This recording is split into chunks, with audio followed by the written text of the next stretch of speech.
Bismillahirrahmanirrahim. Assalamualaikum warahmatullahi ta'ala wabarakatuh. Alhamdulillahi rabbil alamin. Wassalatu wassalamu ala asyrafil anbiya'i wal mursalin wa ala alihi wa ashabi ajma'in. Ini kasihi saudara pengurusi majlis yang berbahagia, Datuk Haji Abu Bakar Cik selaku Presiden Sukarelawan Pendidikan Rakyat Malaysia Kawan, yang juga penasihat Convention Amar Ma'ruf Nahi Munkar Negeri Kelantan 2013. Yang berhormat Dr. Hajah Halimah Ali, Ahli Esko Kerajaan Negeri Selangor selaku Pembentang Kertas Kerja Pengalaman Negeri Selangor dalam melaksanakan Amar Ma'ruf Nahi Munkar. Yang berhormat Hajah Mumtaz Maknawi, Esko Kerajaan Negeri Kelantan. Yang berhormat Tuan Haji Zulkifli bin Mamat, Ahli Jabatan Kuasa Resolusi Convention. Yang berbahagia Saudara Haji Husin Ismail, Presiden Yayasan Amal Malaysia, merangkap pengurusi Pusat Dakwah Serantau yang telah membentangkan kertas kerja pagi tadi, ahli-ahli jawatan kuasa resolusi, ahli-ahli yang berhormat, pegawai-pegawai kerajaan, tetamu jemputan, para peserta yang dihormati sekalian. Alhamdulillah, kita syukur pada Allah Subhanahu wa taala kerana pada petang ini kita sampai ke satu peringkat yang hampir penghujung. Dan sekarang ini kita mengadakan satu sidang pleno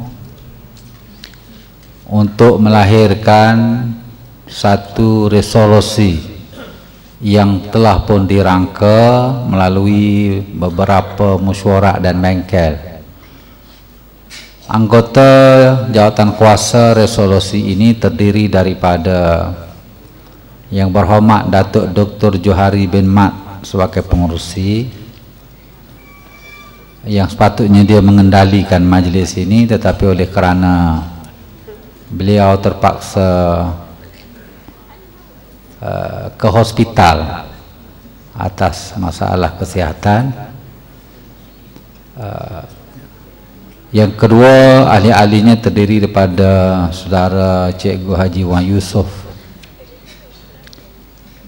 selaku timbalan pengarah kepada konvensyen ini, Cikgu Haji Muhammad bin Rahman, pakar perunding kepada kawan ataupun Sukarelawan Pendidikan Rakyat Malaysia, Dr. Haji Abu Bakar Abdullah, bekas Esko Kerajaan Negeri Terengganu, yang berhormat Tuan Haji Zulkifli bin Mamat, Ahli Dewan Undangan Negeri Pulau Condong, yang berusaha Ustaz Abdul Fattah, pegawai khas kepada yang berhormat Datuk Haji Nasaruddin Daud, yang juga mewakili yang berhormat Datuk Nasaruddin. Tuan-tuan dan puan-puan hormati sekalian, sekarang kita buka peluang ini kepada saudara-saudari untuk menyentuh, bertanya, meminta penjelasan, memberi pandangan bagi memantapkan resolusi yang kita rangka dalam ruang sidang pleno kita pada petang ini terhadap kesemua pembentangan yang telah dilakukan Pembentangan ini tuan-tuan dan saudara-saudari sekalian telah pun dengar bermula daripada yang berbahagia Datuk Abu Bakar Cik, kertas yang pertama mewakili kawan sukarelawan pendidikan rakyat. Yang kedua daripada yang berhormat Datuk Haji Nasaruddin Daud mengenai pengalaman pelaksanaan amar ma'ruf nahi mungkar peringkat negeri Kelantan. Yang ketiga daripada Saudara Haji Hussein Ismail mewakili Pusat Dakwah Serantau yang menceritakan pengalaman amar ma'ruf nahi mungkar yang dilakukan oleh Pusat Dakwah Serantau. Dan yang keempat dan yang akhir sekali ialah yang berhormat Dr. Hajah Halimah Ali Esko Kerajaan Negeri Selangor yang membentangkan pengalaman Kerajaan Selangor dalam melaksanakan amar ma'ruf nahi mungkar di peringkat negeri Selangor. Jadi kesemua 4 kertas ini digabungkan dan telah dibentangkan kepada hadirin sekalian, dan pada petang ini kita minta pandangan, cadangan, pindaan, perubahan, komen dan seumpamanya untuk kita memantapkan resolusi kita pada petang ini. Saya dengan segala hormatnya membuka majlis ini kepada sidang hadirin yang dihormati sekalian.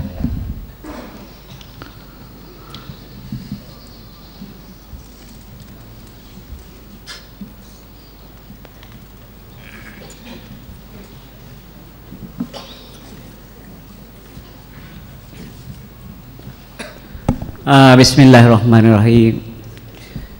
Pengurusi dan ahli-ahli panel sekalian, saya tidak nak bertanya, cuma saya nak dapat penjelasan. Dalam kertas yang pertama dibentang tadi ada disebut pasal 31 dalam Perlembagaan Persekutuan, iaitu kedudukan agama Islam sebagai agama rasmi persekutuan dan agama-agama yang lain boleh diamalkan di persekutuan, di mana-mana bahagian persekutuan. Saya rasa lanjutan kepada pasal itu ada lagi pasal-pasal yang cuba menjelaskan. Contohnya ketua agama.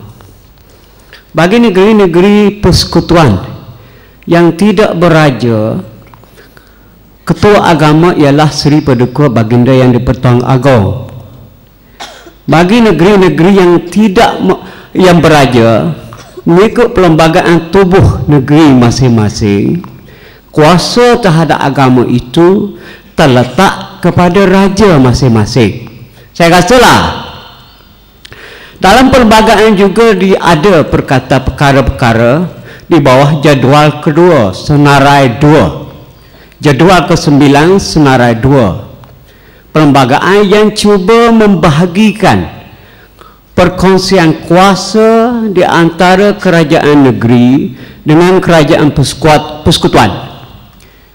Senarai 1 senarai persekutuan, senarai 2 senarai negeri, senarai 3 senarai bersama. Namun pun begitu, ada pun pasal 76 dalam Perlembagaan, pasal 76.1, 76.2, 76.3 dan 76.4 yang memberi kuasa kepada Parlimen untuk membuat undang-undang di bawah perkara-perkara negeri dalam 3 keadaan. Pertama, jika nak menguatkuasakan mana-mana treaty atau perjanjian Malaysia dengan negara-negara luar, maka Parlimen bolehlah membuat undang-undang bersabit kau itu walaupun perkara tersebut terletak dalam jadual negeri. Kedua, bagi maksud penyeragaman atau persamaan undang-undang, maka Parlimen boleh membuat undang-undang bagi bawah jadual negeri. Contohnya hal tanah, kanun tanah negara apa semua, itu dibuat bagi maksud itu. Tetapi kebebasan Parlimen itu ada syaratnya. Parlimen tak boleh membuat undang-undang dalam perkara-perkara yang berhubung dengan syariah dan adat istiadat mana-mana bumi putra di Borneo. Jadi dalam hakikat ini saya rasa dalam hal syariah, kuasa itu secara mutlaknya terletak kepada kerajaan negeri. Kerajaan negeri lah yang menentukan undang-undang syariah bagi negeri itu tersebut. Tapi amalannya sekarang ada jawatan kuasa Kemajuan Agama Malaysia atau JAKIM yang membuat undang-undang seragam bagi mahkamah-mahkamah syariah di Malaysia. Kenapa dalam keadaan ini undang-undang yang dibuat oleh JAKIM itu tidak dipakai dengan kesesuaian dan skop kuasa negeri masing-masing? Saya rasa ini perlu dikaji untuk membolehkan perkara nahi munkar amar ma'ruf macam yang dikata hudu apa semua nak dilaksanakan di negeri. Kita melihat kena ada satu kumpulan pakar yang terdiri sama ada majlis peguam muslim atau mana-mana pihak lain yang dilantik untuk mengkaji word by word dalam perlembagaan, dalam mana-mana lain yang relevan untuk kita cari ruang-ruang bagi membolehkan kita buat. Sebab halangan yang pertama yang dihadapi sekarang ialah halangnya undang-undang. Macam-macam dah kita buat di dekat negeri ni. Anak menghudup pun kita wujud. Nak laksana tu tak boleh kerana ada kakangan undang-undang. Barangkali itu yang mesti kita selesaikan. Itu jalan itu yang kita mesti terokai untuk membolehkan kita melaksanakan. Itu saya punya pertama. Saya yang kedua, saya bersetuju dengan pembentangan yang keluar tadi mengenai pengalaman dakwah. Kita sini banyak cara-cara buat dakwah, tapi saya nampak cara dakwah kita ni tidak institutional, tidak disusun secara kurikulum yang benar. Contohnya pendakwahan kepada orang asli, kita jah pergi tapi kita tak ada bakat-bakat pendakwah yang cukup dilatih. Sedangkan pendekatan untuk berdakwah ini memerlukan pendekatan kemanusiaan. Saya terbaca buku-buku lama, Masalah Putih mari mengentoh, mula-mula dia mengentoh menjajah tanah Melayu ni, pakar-pakar dia mengumpul semua hasil tulisan orang Melayu dan masyarakat tempatan, buat balik dan dikaji di England, dimasukkan di perpustakaan di barat, dikaji. Maka hasil daripada kajian itulah mewujudkan pemerintahan di Ba'elu atau pecah-pecah kemudian perintah untuk. Jadi dalam hal dakwah pun saya rasa perlu dah sekalian kajian ni ke arah buat satu institusi khusus untuk latih betul-betul pakar dakwah yang boleh pergi setiap aspek menuju sasaran masyarakat orang Kristiannya macam mana, kumpulan Budanya macam mana, Hindunya macam mana. Sebab kalau kita nak dakwah, kalau boleh kita mesti ada hujah-hujah yang boleh mematahkan ajaran mereka. Kita kata Islam molek, dia kata dia molek. Nak patahkan itu perlu pada ilmu dan perlu pada approach yang baik yang kita tak boleh dapat dengan sendirinya, melainkan dengan cara latihan yang betul dan juga pendedahan yang lebih mewah. Saya itu saya rasa itu telah sampailah peringkat hari ini kita pemalai dan institusionalkan semua gerakan amar ma'ruf nahi munkar ini untuk menjayakan cita-cita kita, cita Islam. Sekian saja, wabillahi taufiq wal hidayah. Assalamualaikum warahmatullahi taala wabarakatuh. Assalamualaikum. Sila.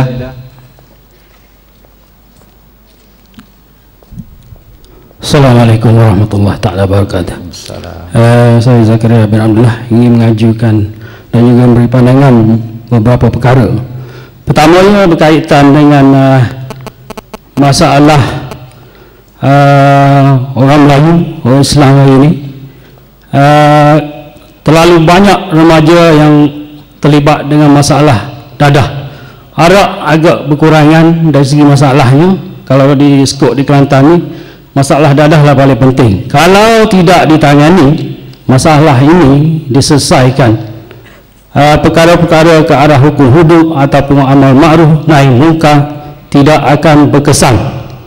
Sebab dadah adalah raja segala permasalahan.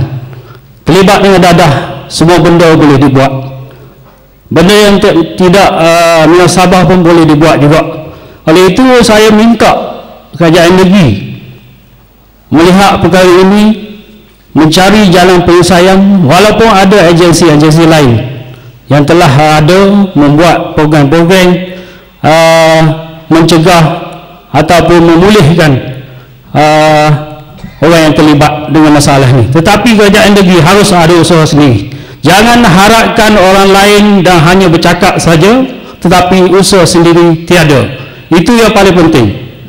Yang kedua, berkaitan kalau boleh ditujukan kepada ahli panel Selangor lah, berkaitan dengan masalah judi sebagainya. Kalau di Kelantan ini kerajaan negeri berkuasa untuk menentukan premis yang dibuka.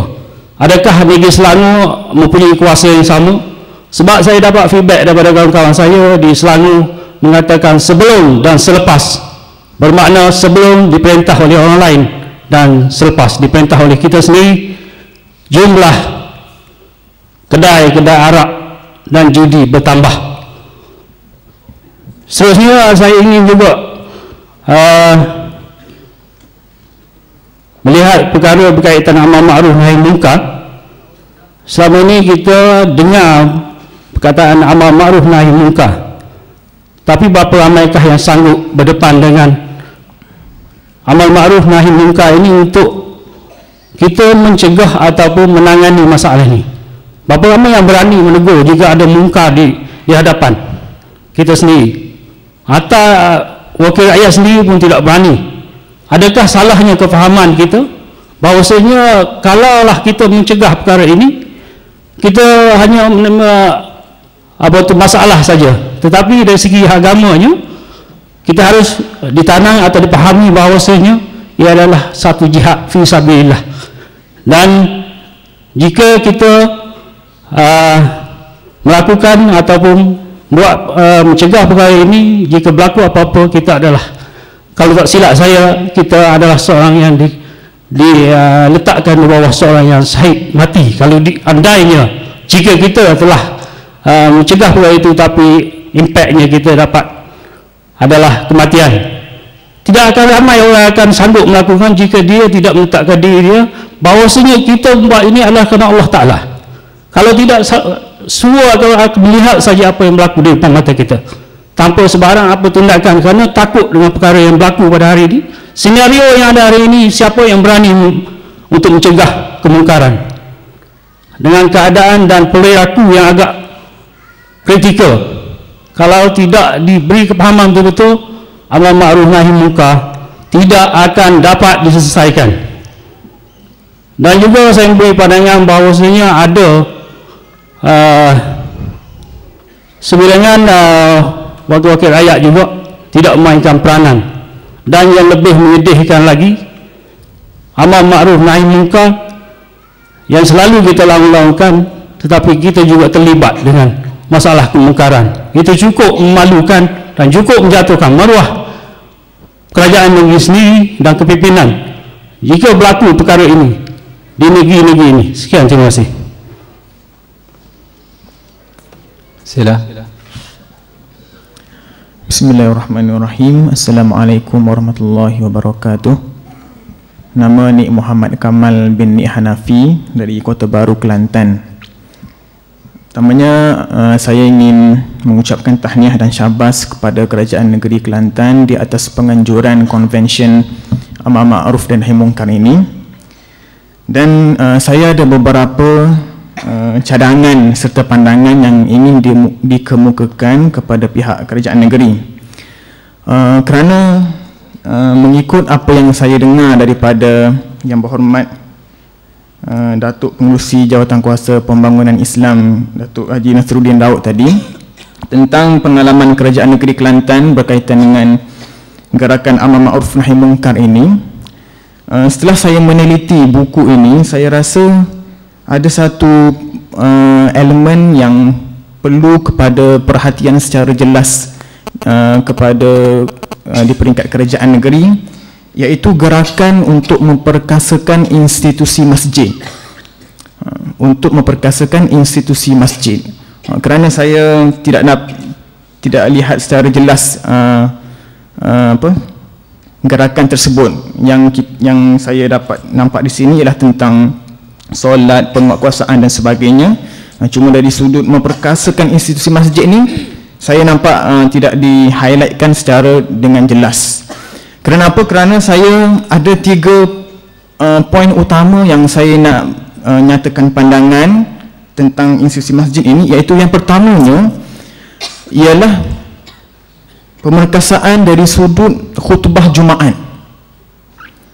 Kerana khutbah Jumaat ataupun semasa solat Jumaat itu ialah perhimpunan seminggu sekali semua umat Islam yang lelaki. Justru itu saya melihat khutbah Jumaat sangat memainkan peranan penting dalam mendidik umat Islam khususnya di Kelantan ini untuk lebih memahami Islam dengan secara lebih dalam. Cuma sedikit minta maaf saya sebut sedikit kekurangan yang saya dapati di masjid-masjid ini sebagaimana yang dinyatakan oleh Yang Berhormat Tuan Guru Datuk Bentar Setia dalam mana-mana siri kuliahnya, iaitu imam membaca khutbah bukan berkhutbah. Ini saya rasa adalah satu benda yang mesti menjadi perhatian kepada pihak yang berkenaan, supaya imam betul-betul menyampaikan khutbahnya dengan penuh kualiti, dengan penuh berkesan, bukan sekadar membaca teks khutbah sahaja. Dan tidak hairanlah para jemaahnya akan jugalah terbaca benda-benda lain dalam mimpi dan sebagainya. Ya, dan setelah itu saya melihat perlu kepada khutbah Jumaat, maknanya tuan imam ni berkhutbah dengan penuh kreatif, penyampaian yang penuh berkesan, dan tuan imam ini juga mempunyai kualiti yang tersendiri supaya mesej Islam itu sampai kepada jemaah muslimin di masjid-masjid dalam seluruh di Kelantan ini. Itu yang pertama. Yang kedua ialah di bawah institusi masjid, saya lihat perlu untuk diimarahkan program-program, khususnya program semasa cuti sekolah. Ini khusus kepada anak-anak remaja kita. Kerana kita akan dapati apabila tibanya cuti sekolah, ni tak lama dah cuti sekolah ni, kita akan dapati pihak ibu bapa akan berhadapan dengan kerungsingan terhadap apakah aktiviti yang sesuai kepada anak-anak mereka. Kekosongan masa yang banyak terhadap remaja inilah yang saya lihat menjadi antara faktor yang besar yang menjerumuskan mereka ke dalam gejala sosial yang sekarang ini, sebagaimana yang kita dapati tadi, zina dan sebagainya. Justru itu, melalui masjid juga saya rasa boleh pihak masjid melalui pihak yang berkenaan untuk mungkin menguatkuasakan program di masjid, khususnya semasa cuti sekolah ke ataupun dan sebagainya, supaya anak-anak remaja kita ni ada pengisian-pengisian yang tertentu, ada pengisian-pengisian khusus pada mereka. Sebelumnya saya nampak ia hanyalah inisiatif pihak masjid, bukan datang daripada arahan pihak atasan untuk buat program tersebut. Minta maaf kalau saya tidak tahu sama ada dia boleh diberi arahan ataupun tidak. Cuma saya rasa kalau hanya sekadar inisiatif pihak masjid, saya fikir ia masih belum, saya fikir mungkin ia masih ada kekurangannya. Melainkan kalau ada arahan ke dan sebagainya, insya-Allah ia boleh untuk diselaraskan di masjid-masjid di seluruh negeri Kelantan ini, insya-Allah. Mudah-mudahan anak-anak remaja ni akan terisi masanya selepas daripada cuti sekolah khususnya. Yang terakhir daripada saya ialah saya tertarik dengan YB Dr. Halimah Ali daripada Kerajaan Negeri Selangor yang hadir bersama kita pada hari ini. Apa yang disebut ialah strategi mengilmukan rakyat dan merakyatkan ilmu.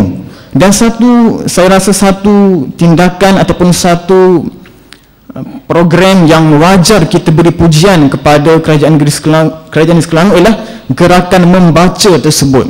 Dan saya ingat Kerajaan Negeri Kelantan boleh untuk mencontohi program ini, iaitu gerakan membaca. Dalam sehari itu diperuntukkan sejam kepada seluruh lapisan masyarakat.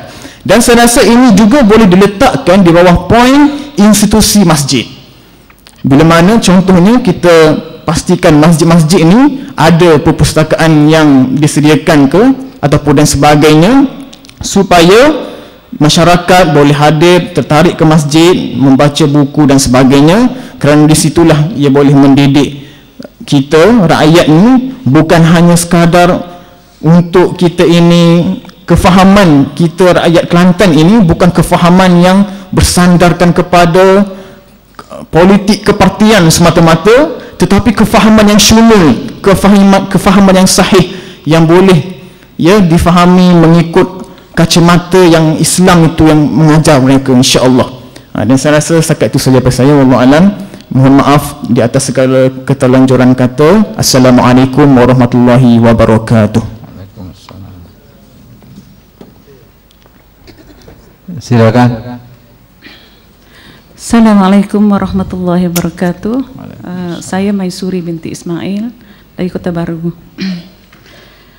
Seperti mana yang kita maklum, Tuan Pengerusi, kedudukan dan ketinggian Islam sebagai agama persekutuan atau juga disebut sebagai agama negara sudah terang dan jelas termaktub dalam Perlembagaan Persekutuan, iaitu dalam Perkara 3/1. Demikian juga dalam jadual ke-9 senarai 2 yang membenarkan kerajaan negeri melaksanakan undang-undang Islam.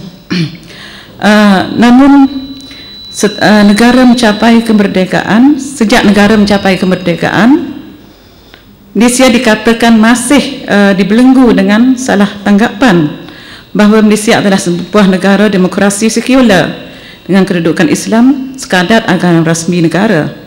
Kesannya telah menyempitkan tafsiran Islam dan peranannya dalam pentadbiran negara, khasnya dalam pelaksanaan undang-undang hudud, seperti mana yang kita bincangkan selama 2 hari. Jadi saya mohon pandangan dan penjelasan daripada panel Datuk yang pertama. Wallahu a'lam. Silakan. Assalamualaikum warahmatullahi taala wabarakatuh. Nama saya Kamarul daripada Macang. Jadi saya ada beberapa perkara yang ada yang berbentuk soalan, ada juga berbentuk cadangan. Jadi pertamanya saya nak mencadangkan kepada Kerajaan Negeri Kelantan. Yang pertama, kalau boleh kita nilai ataupun kita kaji balik enactment yang sedia ada yang telah diluluskan pada tahun 1985. Sebab kalau kita lihat kepada enactment yang kita dah sedia ada beberapa perkara yang lompong. Sebagai contohnya, kesalahan judinya tidak ada. Dan yang kedua, kalau kita tengok kepada isu semasa, kesalahan hidup gam, kalau kita tengok kepada undang-undang yang di sebelah sana pun tak ada, di sebelah yang syariah pun tidak ada. Bermakna kita hanya melihat, menunggu, membiarkan perkara ini berlaku. Dan yang kedua ni nak tanya, sejauh mana kesediaan?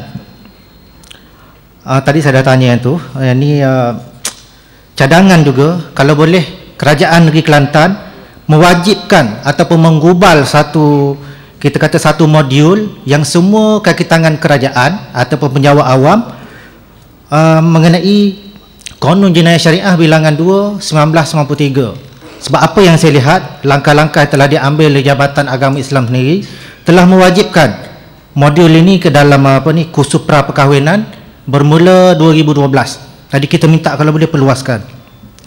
Yang lain juga saya lihat ada sedikit kelompongan, terutama sekali di pihak berkuasa tempatan. Kita lihat MPKB begitu agresif ataupun begitu dilihat perkasa dalam menguatkuasakan undang-undang. Tapi bila kita melihat kepada PBT yang berbentuk ataupun kita kata PBT di peringkat daerah, terutama sekali yang melibatkan penguatkuasaan menutup aurat, bila kita cek balik katanya ada yang tidak ada di dalam undang-undang, ada yang ada konflik undang-undang dan sebagainya. Jadi kalau boleh yang ini juga kita cuba kaji semula. Dan yang lain juga semalam saya dah timbulkan sejauh mana kesediaan Kerajaan Negeri Kelantan untuk memperkasakan ketiga-tiga cabang yang saya sebut semalam. Dan yang lain yang soalan yang berbentuk umum, sejauh manakah tindakan kita terutama sekali di pihak kerajaan, pihak NGO dalam untuk kita bina imej atau persepsi supaya tidak dilihat negatif. Sebab sekarang ni bila sebut Islam semuanya kita pandang negatif. Bila sebut saja ustaz semua rasa takut. Sebut undang-undang syariah semua takut. Sedangkan usaha ke arah bagaimana kita nak merungkai ataupun nak merobohkan imej yang tidak baik itu boleh kita lakukan. Yang kedua, sejauh mana fobia ataupun kita kata ketakutan masyarakat bukan Islam begitu kita cuba minimumkan. Sebagai contoh yang mudah, saya melihat kepada kita lebih menonjol kepada, kalau kita tengok kepada khatan, masyarakat melihat, masyarakat di luar sana yang bukan Islam melihat satu bentuk kezaliman, tetapi bila kata diwar-warkan ataupun dikaji secara saintifik berkaitan dengan penyakit sifilis, penyakit gonoria dan sebagainya, mereka menerima secara perlahan-lahan. Tak timbul soal walaupun asalnya itu adalah perintah daripada agama Islam. Dan yang seterusnya, saya melihat kepada pembentangan tadi dalam soal dakwah amar ma'ruf nahi munkar. Kita cuma melihat satu aspek, makna satu hala daripada kerajaan sampai ke bawah. Tapi yang satu lagi kita tak melihat bagaimana pula yang daripada bawah ke atas. Pak, saya melihat ada banyak kes, contoh yang paling mudah. Seseorang itu cuba nak mencuri, melidi bukan mencuri, nak melidi duit, nak kait duit RM2 je. Kita biar, kita tengok. Kenapa nak tunggu dia melidi, dia tarik duit tu, kita tangkap, kita serah pada pihak berkuasa. Mencuri RM2 tapi dendanya 2 tahun penjara. Jadi yang ni juga kalau boleh kita cuba carilah bagaimana cara yang sepatutnya kita boleh selesaikan. Dan yang seterusnya, sejauh mana kita cuba untuk mencari titik persamaan supaya pelaksanaan Islam ni dapat disegerakan. Sebagai contoh, kalau kita mengambil pengalaman Kerajaan Negeri Kelantan dalam pelaksanaan isu pengharaman arak, tak ada masalah. Semua setuju. Bila kita tanya semua agama lain, kebanyakan yang setuju, tak ada masalah. Jadi kita boleh buat. Dan kenapa elemen yang sama dalam aspek-aspek yang lain kita tidak cuba mengkaji dan tonjolkan supaya yang dilihat itu adalah masalah bersama dan isu juga yang boleh diterima secara bersama. Dan yang terakhir sekali, saya nak tanya panel yang ada di hadapan saya, sejauh mana amar ma'ruf nahi munkar ni kita perluaskan kepada bukan Islam. Sebagai contohnya, saya ni terlibat dengan penguasaan undang-undang. Kita tengok masyarakat bukan Islam ni di tempat awam, kadang-kadang bukan setakat mencolok mata, berat duk dakak, selok kain dan sebagainya. Bila kita cek undang-undang, tak ada. Yang ada hanya di PBT Kota Baru sahaja, MPKB. Contoh macam tak ada.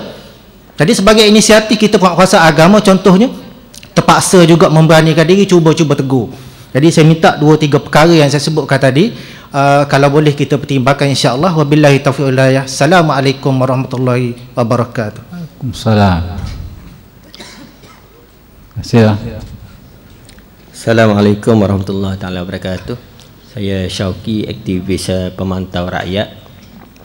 Pertama, sudah tentu saya perlu merakamkan pujian kepada kerajaan negeri, walaupun selepas pilihan raya masih meneruskan komitmen dan perjuangan dalam menegakkan hukum hudud.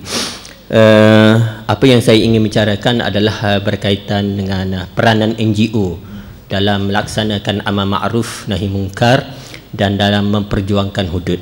Dan saya mencadangkan pada hari ini kita bersepakat untuk mewujudkan suatu NGO yang fokus dia adalah memperjuangkan hukum hudud di Malaysia.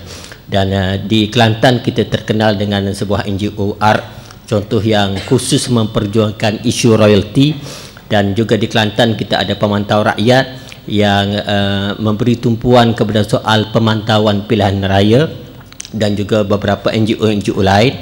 Dan sudah tentu pengalaman NGO lain di Selangor dan Pulau Pinang yang lebih banyak mendapat funding dan juga pengaruh daripada negara barat, Eropah, Taiwan, Filipina dan Indonesia. Sudah tentu kita perlu melahirkan model kita sendiri di Kelantan, NGO yang lebih kuat pengaruh hijau yang boleh mencorakkan peranan dan aktivisme NGO di negeri-negeri lain. Saya ambil sedikit pengalaman saya di dalam penjara Pengkalan Cepa. Terlebih dahulu saya perlu ucapkan terima kasih kepada rakan-rakan di dalam Parti Islam Malaysia dan kerajaan negeri yang membantu saya melalui proses perundangan untuk keluar cepat daripada penjara Pengkalan Cepa yang sebenarnya saya anggap lebih kurang sama dengan penjara Abu Ghraib dan Guantanamo yang dilaksanakan oleh puak-puak kufar.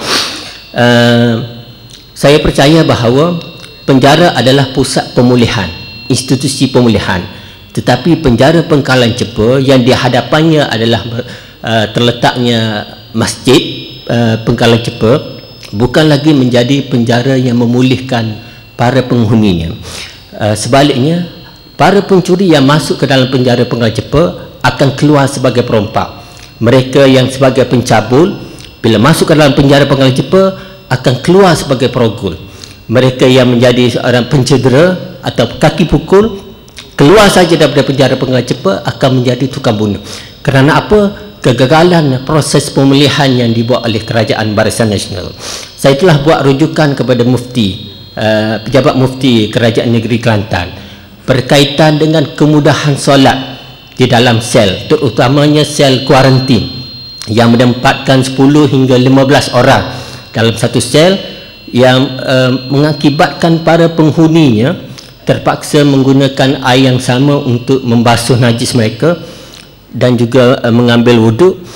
Ada keadaannya sampai para penghuninya tidak dapat tidur dengan elok sehingga terpaksa meletakkan kakinya ke atas kerana ruang yang sangat sempit. Apatah lagi juga pakaian solat juga tidak disediakan kepada para penghuni penjara Pengkalan Cepa. Dan saya dapat jawapan daripada pejabat mufti bahawa keadaan penjara Pengkalan Cepa tidak memenuhi hukum syarak. Dan saya percaya bahawa rujukan semakan yang saya buat kepada pegawai-pegawai penjara, keadaan ini masih sama. Dan saya percaya bahawa peranan NGO, pengalaman saya juga dalam sel penjara Pengkalan Cepa, peranan NGO seperti gereja, mereka mampu memberikan kitab Bible yang baik kepada para penghuni mereka yang beragama Kristian. Tetapi sebaliknya, penjara Pengkalan Cepa hanya menyediakan sebuah Quran buruk yang koyak gabak, tidak menyediakan Quran terjemahan kepada para penghuni yang berada di dalamnya. Dan saya percaya bahawa masjid-masjid ini perlu digerakkan supaya menjadi pembantu kepada kerajaan dan agensi yang ada dalam usaha memulihkan para banduan. Kemudian saya percaya bahawa kekejaman Kerajaan Barisan Nasional dalam memusatkan kuasa mereka terhadap pindaan Akta Penjara 1995, pada awalnya lantikan hakim pelawat penjara adalah diberikan kuasa kepada menteri besar ataupun ketua menteri. Tetapi sekarang pindaan sudah dibuat, kuasa melantik telah dipusatkan kepada menteri dalam negeri. Dan saya percaya bahawa suara-suara supaya isu-isu federalisme ataupun pemusatan kuasa yang dibuat oleh Kerajaan Barisan Nasional ini perlu kita halang dan perlu kita perbaiki supaya mandat yang diberi oleh rakyat kepada kerajaan negeri dapat dilaksanakan dengan baik dan ada semak imbang yang baik antara kerajaan pusat, kerajaan negeri dan juga rakyat. Dan saya juga ingin ambil kesempatan terhadap peranan polis dalam pencegahan jenayah. Kita dapat lihat bagaimana pihak polis menggunakan duit rakyat untuk memaparkan billboard yang besar dengan menampilkan gambar ketua polis negeri. Saya ingin bertanya, untuk apa gambar-gambar yang sebegini besar dihabiskan dengan menggunakan duit rakyat kalau bukan untuk mendapat populariti diri? Saya percaya bahawa pihak polis perlu belajar daripada pengalaman contoh komuniti kecil macam 7-Eleven yang memaparkan dalam notice board mereka rakaman-rakaman gambar-gambar penjenayah. Bukan, sebab saya percaya bahawa ketua polis negeri bukannya nak bertanding dalam pilihan raya. Jadi adalah tidak wajar menggunakan duit rakyat untuk memaparkan kehebatan ataupun apa-apa pengaruh yang saya rasa tidak akan membantu billboard yang sedemikian itu dalam usaha pencegahan jenayah. Dan saya menyuruh kepada rakan-rakan yang lain supaya kita dapat bersama dengan usaha kerajaan negeri dalam memperjuangkan hukum hudud dan amar ma'ruf. Dan saya mengusulkan juga kepada kerajaan negeri supaya menyediakan iklim yang lebih baik dalam membantu NGO dan pergerakan masyarakat sivil dalam memainkan peranan sebagai semak imbang kepada kerajaan. Dan saya percaya bahawa kita boleh menjadi contoh dan model sebuah negeri yang terbaik dalam 23 tahun pemerintahan kita, sebab banyak negeri lain yang banyak belajar dengan pengalaman negeri Kelantan, dan saya percaya bahawa kita boleh menghijaukan pergerakan masyarakat sivil, kita boleh menghijaukan pergerakan NGO yang lebih banyak berpaksikan kepada pengaruh Barat dan Eropah. Terima kasih. Okay, terima kasih. Dan oleh kerana kita menghadapi kekangan masa, yang berhormat Timbalan Menteri Besar Kelantan sudah sampai untuk majlis penutup. Jadi saya terpaksa menutup peluang yang diberikan kepada floor bagi memberikan laluan kepada pembentang-pembentang getah kerja dan untuk pembentangan resolusi, insyaAllah. Kemudian kita terus dengan majlis penutup kita, insyaAllah. Jadi saya dengan ini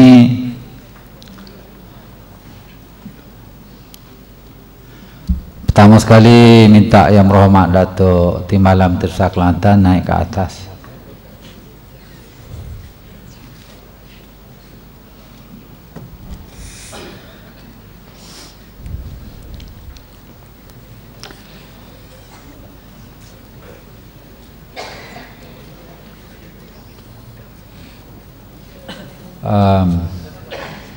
Kita bagi peluang kepada pembentang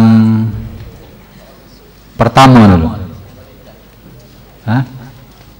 Yang berbahagia Datuk Sa'abakaci untuk memberi jawapan terhadap persoalan dan cadangan yang telah dibangkitkan, insyaAllah.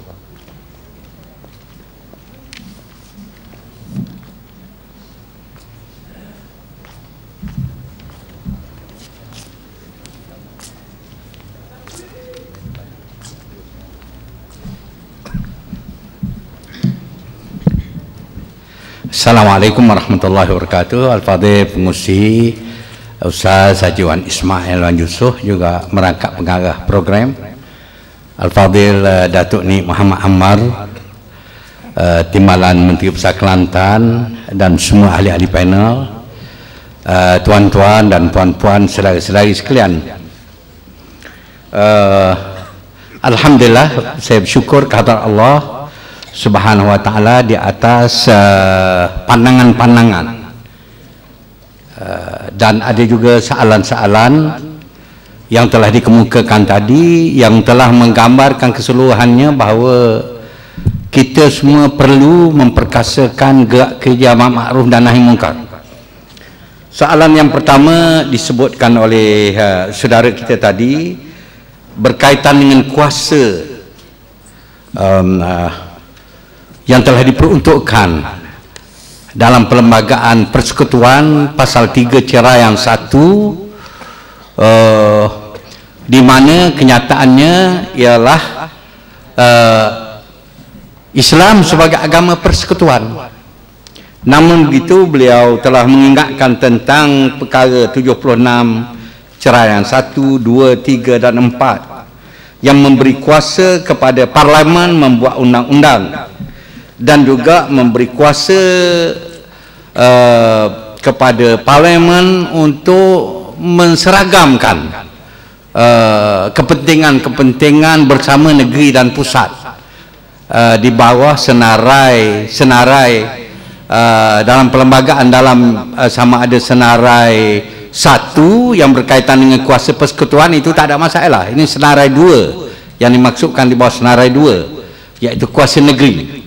Jadi dalam hal ini, saudara-saudara sekalian, memang banyak perbincangan di kalangan ahli undang-undang dalam negara kita. Cuma setakat yang saya baca daripada ulasan-ulasan pengamal undang-undang dan penulis-penulis, mereka telah membahagikan kepada 2 perkara. Pertama, kuasa yang diperuntukkan kepada pihak pusat ataupun negeri atau mana-mana pihak yang tercatat di dalam perlembagaan secara jelas. Tetapi di sini sudah ada dua pendapat yang asas. Pertama, pasal 3 itu memang menyatakan Islam sebagai agama resmi, begitu, walaupun tidak digunakan bahasa resmi. Kita boleh baca begitu. Tetapi pasal 4 mengatakan mana-mana undang-undang yang dibuat selepas daripada hari kemerdekaan ataupun selepas daripada dibuat mana-mana undang-undang yang bercanggah dengan undang-undang dengan perlembagaan, maka dia terbatal setakat mana yang bercanggah. Ini maknanya dia telah membataskan kuasa-kuasa yang ada. Oleh kerana itu, apabila kita membicarakan misalnya tentang undang-undang yang dibuat oleh persekutuan berkaitan dengan campur tangan mereka terhadap undang-undang bidang kuasa agama negeri, telah ada satu undang-undang, kalau tidak silap saya pasal 188 gitu, yang memberi peruntukan dulu kepada, pernah ada kes di Besut dan kes dua imam dulu ada kes, tetapi kemudiannya undang-undang itu dibatalkan, diberikan kuasa kepada kerajaan negeri. Ada kes itu, ya. Jadi oleh kerana itu, saudara-saudara sekalian, nampaknya di dalam perkara yang berkaitan dengan undang-undang ini, boleh kita mengatakan dengan bidang kuasa yang diberikan oleh perlembagaan, kerajaan persekutuan mempunyai cukup kuasa dari segi pentadbiran untuk melaksanakan Islam. Dan dengan kuasa yang ada di bawah jadual 9 senarai 2, negeri mempunyai cukup kuasa untuk melaksanakan undang-undang Islam di peringkat negeri. Walau bagaimanapun, yang diminta tadi oleh sahabat-sahabat kita tadi, ada yang bertanya, perlu ada suatu usaha yang besar untuk membolehkan undang-undang dilaksanakan dengan kajian-kajian dan gerak kerja, dengan memberikan apa kita panggil tumpuan supaya undang-undang Islam boleh dilaksanakan, sama ada di negeri dan di pusat.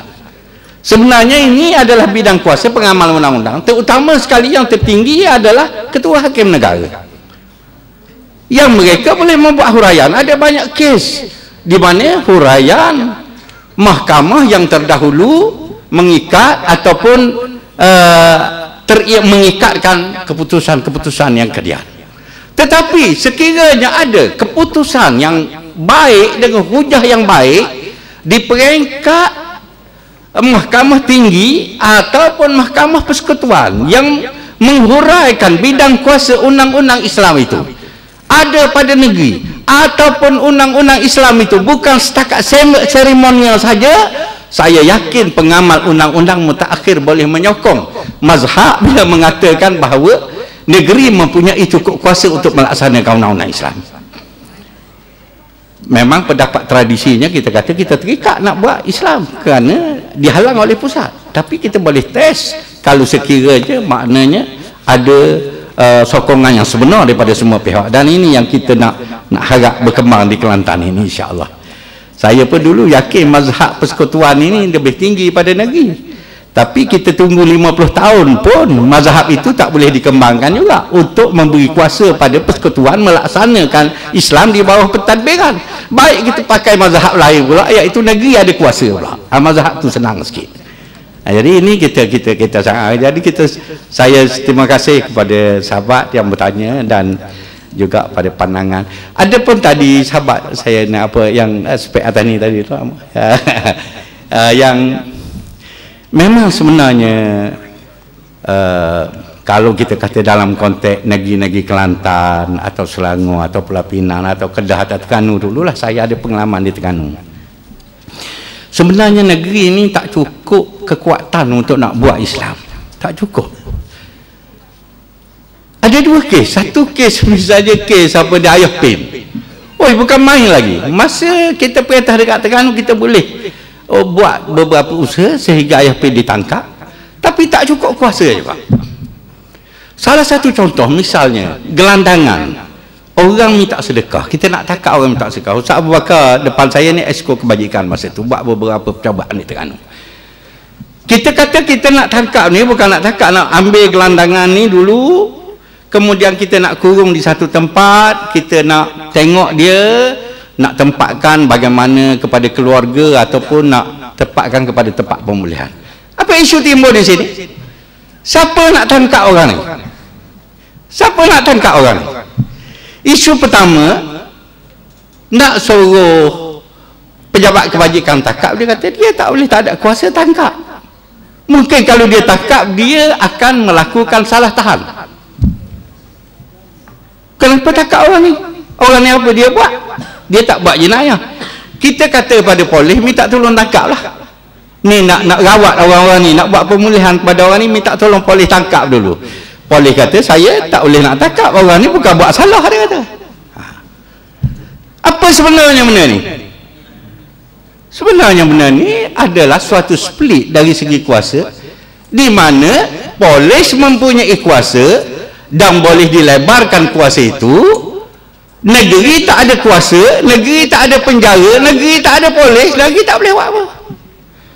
Nak buat undang-undang hudud, nak tangkap orang buat kesalahan, nak simpan kat mana? Penjara mana nak simpan? Lokap mana nak simpan? Jadi ini susah. Jadi oleh kerana itu, apabila kes di Terengganu terbabit dulu dalam nak menguatkuasakan undang-undang syariah, kerajaan pusat kata polis jangan beri arahan kepada, jangan beri kerjasama pada kerajaan negeri, tak boleh buat apa-apa. Memang ada, dia kata polis mesti apa dia kata patuh kepada government of the day. Tapi government of the day maknanya bukan negeri pusat je. Jadi tak boleh buat apa. Makna kuasa negeri yang ada, yang kita sebutkan negeri tak menjalankan tugas dan sebagainya. Ada pun orang tertentu buat pasal apa semua begitu gini ni, kita tak boleh nak jadi contoh. Tak boleh nak jadi contoh, maknanya sebagai peringatan boleh, an-nadir kal ma'dum. Kes yang jarang-jarang macam tak ada lah, nak buat hukum tak boleh. Ada satu dua kes kemarin sebenarnya ada kenyataan yang katakan ada seorang yang dipertua kawasan makan duit orang susah, disebut di dalam majlis ini sebagai satu kes sebagaimana hudud ni apa dia nak laksana kalau kes macam ni. Kes berlaku di Selangor, doktor tak dengar hari ni, tapi ada profesor kemarin yang sebut di pentas ini. Saya fikir apa dia, saya bersetuju dari segi kemukakan ada pandangan, tetapi secara akademiknya satu kes yang berlaku pada seorang yang dipertua kawasan yang dituduh mengatakan menyalahgunakan duit orang, tak boleh lah nak generalisekan, kita tak boleh nak buat hudud kerana ada kes macam ni. Saya fikir terlalu tidak akademik perkara macam tu. Kalau kita nak persoalkan kenapa peranan-peranan tidak dilakukan oleh kementerian, ada agensi kuasaan kerajaan ataupun di bawah Perdana Menteri, boleh nasihatkan tuanku kenapa tak laksanakan undang-undang berdasarkan kepada kuasa yang ada pada eksekutif. Itu lebih akademik. Banyak kes yang boleh kita tunjuk contoh. Kes apa dia pinjaman untuk pelihara lembu buat kondo pun tak ada, tak jadi masalah apa-apa. Kalau nak ikut orang syariah, maknanya seorang wanita utama tak boleh lah tak pakai tudung sampai 24 jam mana-mana seremoni pun dalam negara di Malaysia ni, kerana undang-undangnya adalah kerana Islam agama persekutuan. Itu lebih relevan kalau nak dibawa contoh sebagai pelaksanaan hudud. Jadi tuan-tuan sekalian, maknanya kita di dalam nak mendukung usaha melaksanakan undang-undang Islam ini, saya setuju kemarin kata biar ada hudud dalam diri kita sendiri dulu. Biar begitu dulu. Maknanya Kelantan dengan adanya hari hudud ataupun konvensyen hari ini amal ma'ruf nahi munkar mendukung usaha ini, maka kita pakat menyokong, dan ada apa-apa laporan kita harap dapat disampaikan kepada kerajaan negeri. Mana-mana kritikan dapat disampaikan. Begitu juga dengan pandangan-pandangan hari ini direkodkan semuanya, insya-Allah akan disemakkan. Dan penutup pula Timbalan Menteri Besar ada bersama, insya-Allah maknanya dia akan mengambil tanggungjawab yang besar dalam masalah ini. Jadi saudara-saudara sekalian, saya tidak nak panjangkan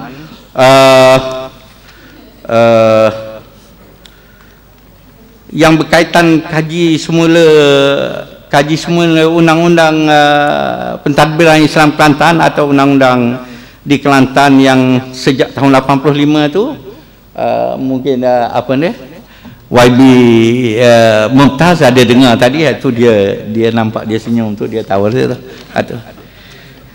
Kemudian sikit lagi sudah berkongsi, perlu ada gerakan memperkasakan institusi masjid dari segi pemerkasaan khutbah, dari segi menjadikan masjid sebagai diimarahkan untuk pendidikan akhlak termasuk pelajar-pelajar dan sebagainya. Itu pandangan yang sangat baik.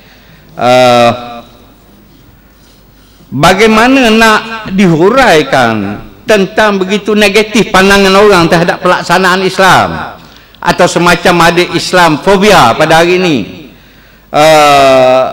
dan bagaimana pelaksanaan Islam dapat disegerakan, sejauh mana amar ma'ruf nahi munkar dapat dilaksanakan untuk masyarakat bukan Islam. Saudara-saudara, inilah yang kita harapkan agar resolusi daripada seminar ini dapat membaiki perkara-perkara yang disebutkan tadi. Kita harap begitu. Dan akhir sekali yang saya nak sebut di sini ialah pemantau rakyat tadi minta satu NGO untuk memperjuangkan hukum hudud. Ini barangkali pandangan di Kelantan diperlukan. Saya tak nak beri pandangan lain ya. Keadaan di penjara Pekalan Cepa tidak mengikut hukum syarak. Ini aduan yang saya dengar bukan kali pertama ini. Ada yang kebetulan seorang kawan muda saya, bukan kawan tua, dia gay muda. Kemudian tu dia ni ada orang nak pergi ambil kereta dia. Kereta dia tak bayar, dia cantas tangan orang tu, dekat putus tangan orang tu. Masuk penjara 6 bulan. Keluar dalam penjara tu kurus, terlalu tak padan dengan 4 bulan. Dia duduk dalam penjara 4 bulan, tinggal keraka tu lah. Saya dengar daripada dia tu macam tak menasabah. Dia kena di penjara Pekalan Cepa, tak menasabah kes dia. Tapi saya ada di dalam hati saya untuk membuat juga lawatan ataupun nak dengar apa yang berlaku sebenar. Maknanya apa yang disebut oleh saudara kita daripada pemantau rakyat berkaitan dengan keadaan penjara itu, saya kira sebagai satu yang mengesahkan apa yang disebut oleh salah seorang kawan saya. Dan kalau itu keadaannya memang sangat menyedihkan. Sebab kalau Tuan Mufti kata penjara Pekalan Cepa tak ikut hukum syarak pun, saya bersetujulah kalau itu keadaannya. Setakat tu saya mampu mengucapkan terima kasih kepada tuan-tuan sebagai salah seorang pembentang, dan sebenarnya tanggungjawab kita bersama untuk memperkasakan gak kerja ma'ruf nahi munkar, dan mudah-mudahan resolusi yang dibentangkan kita dapat bersetuju dengan kadar yang ada dan kita boleh perbaiki yang terlebihnya dengan membuat nota-nota selepas daripada convention. Wassalamualaikum warahmatullahi wabarakatuh.